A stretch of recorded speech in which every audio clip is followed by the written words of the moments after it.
So e-mobility is a pressing issue all over the world, and for instance, like using fossil fuel based like transportation is a pressing issue, and e-mobility is a solution to addressing that challenge.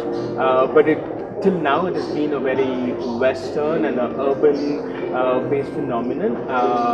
But where I am at right now, I think we in East Africa and in rural areas of East Africa need to tackle this issue right here, because in East Africa, 70 to 80% of fossil fuels is used primarily in transportation, because most electricity and other energy generation is through hydro-based like renewables already.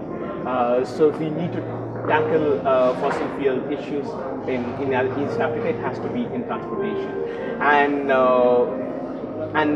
most transportation needs in Africa are mainly livelihood based. So there's less recreational transport in rural areas. So when people's livelihood is dependent on a fossil fuel based solution, it is inefficient. Fossil fuel here in East Africa is something that is very predominant, and e-mobility is something that is a solution to that.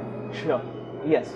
And fossil fuel is inefficient in the sense that it is very volatile in rural markets, because there's this price inflections that you cannot control, as well as the availability of fuel. For instance, we are working on islands. We are working on setting up mini grids on islands. Now, the cost of fuel on the islands is far more than you get in Kampala because of the transportation. So the community there is heavily dependent on fossil fuel for their fishing activities, which is fishing boats, and transportation within the island, because these islands are big. So they need a more efficient, reliable, and a cost-saving solution, and that is where e-mobility comes in, because it addresses all these issues. Exactly. And I like the fact that we don't only talk about people transporting goods and services and themselves, we're also looking at transportation coming into the region. This is containers, the heavy trucks, heavy vehicles. So looking at the market changing and energy efficiency within that market is something that is going to come out quite a bit. Do you see that happening? Absolutely. Because energy efficiency has to go on hand in hand with access to energy in this part of the region. And while the focus has been energy access in East Africa, energy efficiency is taken on with efficient lighting applications and efficient heat applications, but efficient transport applications is not being looked at yet. So this is a great opportunity, and I will give you one example from where we come at in terms of like how efficiency can help with electric mobility. We are setting up mini grids which produces electricity for productive use for the community in islands, and that's where we are beginning.